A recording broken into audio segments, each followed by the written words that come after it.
মা, হ্যাঁ কি হয়েছে? আমি না পরের জন্মে তোমারই মেয়ে হয়ে জন্ম নিতে চাই। না না না না না, প্রত্যেকটা জন্মে ভগবান আমাকে এরকম শাস্তি দিতে পারে না। আমি বিয়েই করবো না, কুমারী থেকে যাবো, তবু তোর মা হয়ে আমি জন্মাতে পারবো না। তো আর একটা মেয়েকে সহ্য করা যায় না।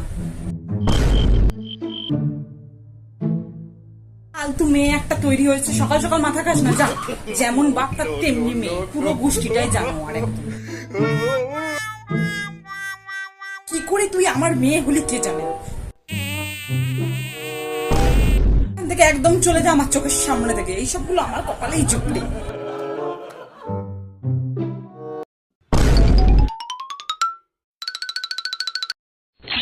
আহারে পাগলি মেয়ে একটা।